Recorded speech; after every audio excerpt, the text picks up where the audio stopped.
Okay, today I'm going to go through, like I did the other day, except I'm going to record it, the steps of what occurs at the neuromuscular junction and then what happens inside of the sarcomere when a muscle actually contracts. So it may have to take place in two videos. We'll see how long it takes and how much time. Screencast-O-Matic only allows me to do 15 minutes at a time. So let me go ahead and start drawing. We know that we have the axon, and the axon ends in what we call the axon terminal. The axon terminal has in it, there we go, sorry, it's hard. The axon terminal has in it neurotransmitters.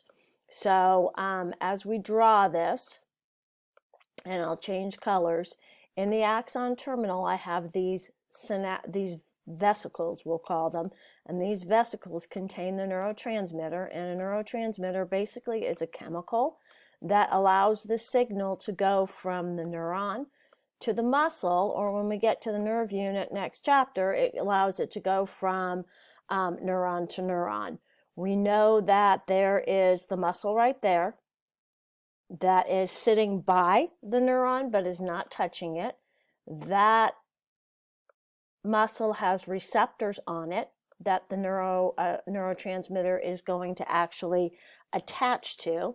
So let me type in, and this is part of the reasons I like this program because it's hard to write on these. Let me type in here. We know that this is the axon. We know that this right here is the, sorry, it switched on me. This right here is the axon terminal. We know that this whole area here is called the neuromuscular junction. It is the area in which the neuron meets the muscle. And we also know that that space right here is called the synaptic cleft. The part of the muscle that is in red there is that sarcolemma. Remember, sarcolemma was a specific type of plasma membrane that surrounds your muscle fibers.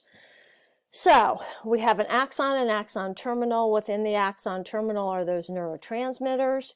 It is occurring at the neuromuscular junction, neuro meaning nerve, muscular meaning muscle, and the gap between the two is called the synaptic cleft. The part of the muscle that the neurotransmitter will attach to is that sarcolemma, which is that specific type of plasma membrane that is found only on muscles.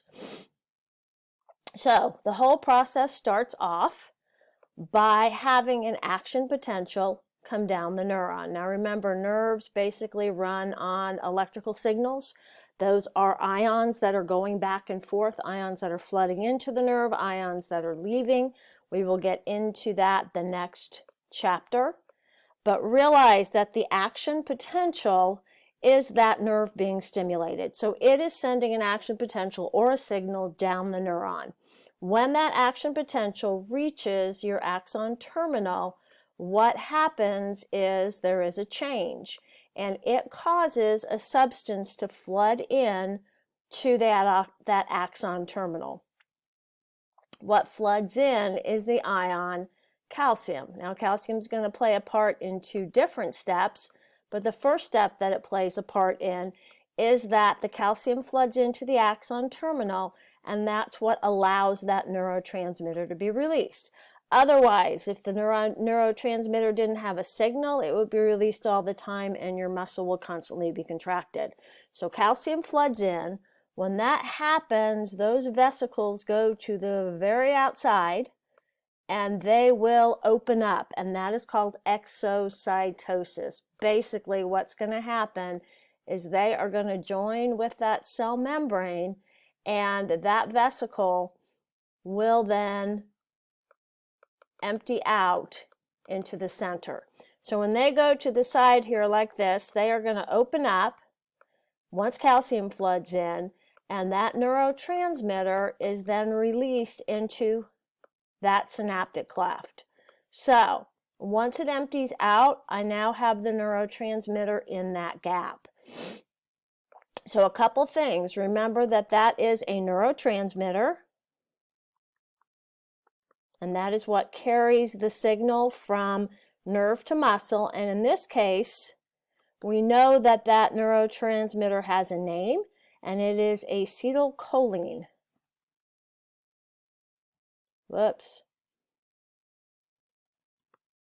So acetylcholine is now in that synaptic cleft.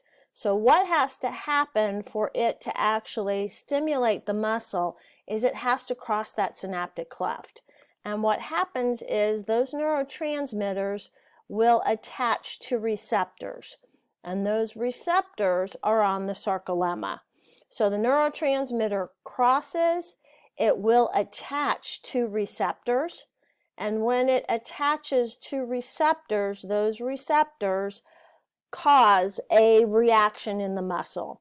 So the acetylcholine attaches to receptors on the sarcolemma. So what happens then is ion channels open and an action potential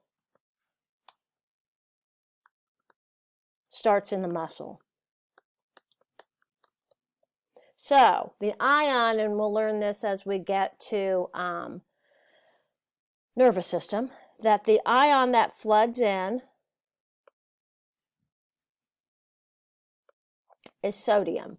So those channels open when the acetylcholine comes in, the channels open, ions flood in, it starts a charge or an action potential in the muscle by having the sodium flood in.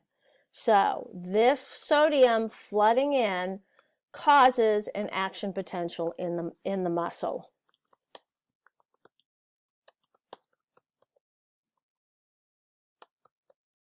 What that means is that the sarcolemma is now stimulating around the whole muscle.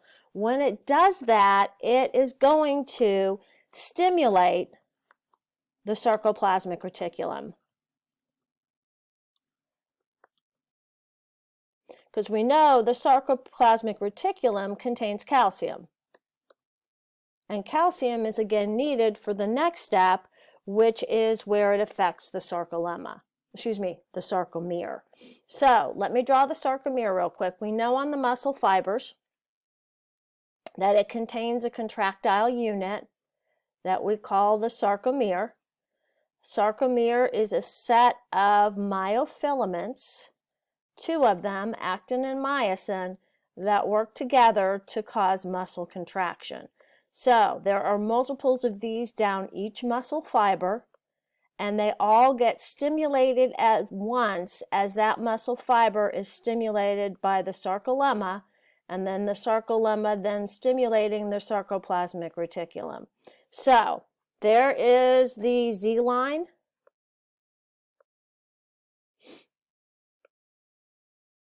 So this is a Z line or a Z disc. That is what the actin is attached to. In this whole thing we said was a sarcomere. All right, give me a second. So this whole thing is a sarcomere. We know that it also has thicker filaments that we call myosin. And myosin is going to run along here. Myosin is stationary. Myosin has cross bridges that are going to attach to your actin. And the job of myosin is going to be to pull the actin into the center. So there are these extensions on the myosin called cross bridges. The problem is they can't actually attach to the actin because the actin is covered. It is covered by two different substances, troponin and tropomyosin. What I want you to know about this is not so much that it's tropin and tropomyosin, but normally the actin is blocked. So the myosin cannot attach to it to cause the muscle to shorten because the actin is blocked. So what's got to happen for this contraction to occur is that the actin has to be unblocked in order for the myosin to attach. So we know from before, some terms we need to know, that this area right here, so from here to here, is going to be called your I band. It's the area where it is only actin. Your area from here to here is where your myosin is, and that is called your A band. And then the area in the middle where there is only myosin and no actin is going to be called your H zone. So we have the Z discs, we have the I bands, we have the A bands, we have the actin, which is the thin filaments, and then in the middle in that A band we also have myosin, which is the other type of fiber. So if we're looking at this stepwise, step number 1, the sarcolemma stimulates the sarcoplasmic reticulum. The sarcoplasmic reticulum is then going to release calcium.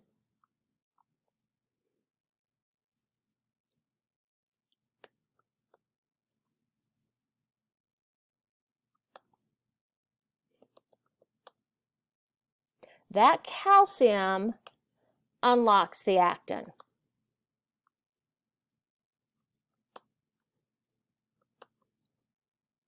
Sorry. I can get this here. Unlocks the actin. So, if we're looking at this calcium, which I did blue last time, so we'll keep it as blue. So, calcium comes in, and oops, it went to green. Calcium comes in, and what calcium does is calcium will come down, and calcium will bond to my actin. And so that's the calcium. When the calcium does that, it changes the configuration of the actin, so now the myosin can bond. So the sarcolemma gets stimulated, it passes it on to the sarcoplasmic reticulum. The sarcoplasmic reticulum releases calcium. It keeps changing colors, that's okay. So once that happens, step 4 on here, whoops, is that the actin is unlocked. So the, the myosin forms cross bridges with the actin. I'm having problems typing here. So what happens is that requires one ATP being broken down into ADP to give the energy to bond and to do the power stroke. So one ATP gets broken down into one ADP, it attaches, it does a power stroke. In order for it to unattach, so once that happens, the ADP is released. It requires another ATP to release the actin. Then it hooks back on, then another power stroke, then another ATP comes in, it releases, power stroke, another ATP releases, and continues to shorten the sarcomere. So this shortens the sarcomere. I band, whoops, and A band shorten. Whoops, not A band, excuse me, I band and H shorten. A band remains the same, and that's because the myosin does not move. So if you're looking at this, once this is stimulated, the acetylcholine gets broken down, it stops stimulating the sarcolemma, calcium gets taken back up by the sarcoplasmic reticulum, and you stop contracting. So acetylcholine stimulates the sarcolemma then stimulates sarcoplasmic reticulum,